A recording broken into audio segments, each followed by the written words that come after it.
Hello everyone, welcome back. So guys, we are done with all the functionality implementation. Now it's time to improvise the code by adding the error handling and validation. The primary goal is to ensure the application can gracefully handle errors and validate user inputs. So in this aspect, we are going to perform these tasks. The first task is to add error handling for file operations. This involves implementing mechanisms to catch and handle errors that may occur during file operations, such as reading from or writing to the JSON file that stores the to-do items. Proper error handling ensures that the application can manage issues like missing files, permission errors, or corrupted data without crashing, and can provide informative feedback to the user. The second task is to validate user input for each command.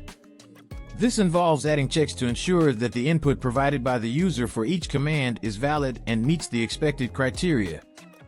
For example, when adding a new to-do item, the application should verify that the description is not empty. When removing or updating an item, it should check that the provided ID exists. Input validation helps prevent errors and ensures that the application behaves as expected. The third and final task is to improve the user experience with helpful messages. This involves enhancing the feedback provided to users by adding informative and user-friendly messages. For instance, if an error occurs, the application should display a clear message explaining what went wrong and how the user can resolve it. Similarly, successful operations should be acknowledged with confirmation messages. Improving the user experience with helpful messages makes the application more intuitive and pleasant to use. Overall, this session is about making the to-do application more reliable and user-friendly by adding error handling, input validation, and helpful messages.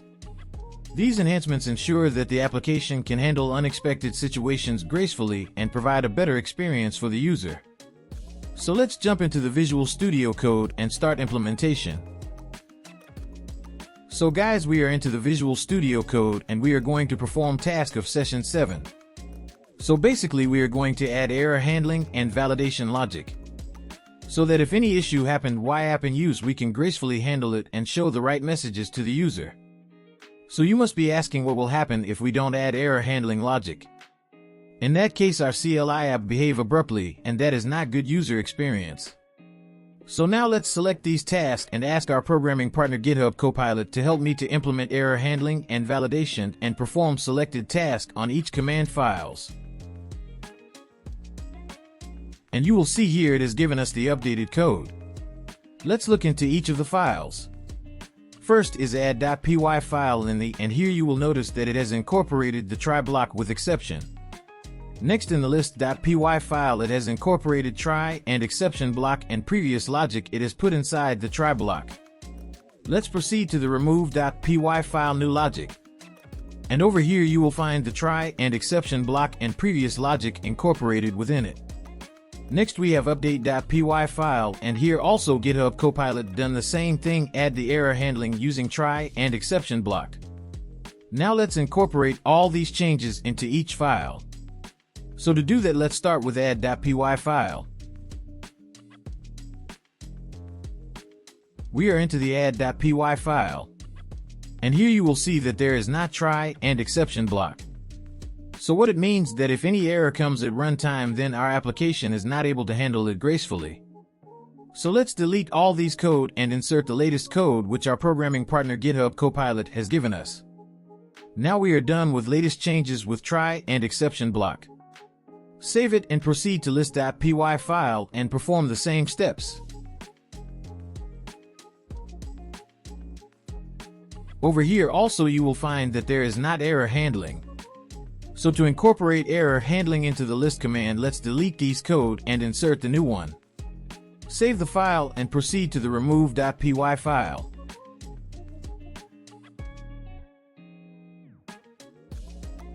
We are into the remove.py file, and over here also there is no mechanism to handle error.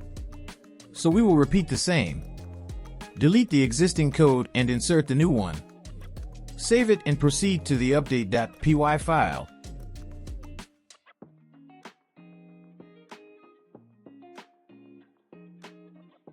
In update.py file also we don't have error handling. We will repeat the same steps, delete the existing code and insert the new one. Save this file. And we are done with all the changes. This is what I wanted to show you in this session.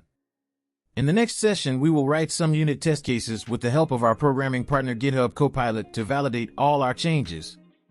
On this note, I am stopping over here. See you in the next session.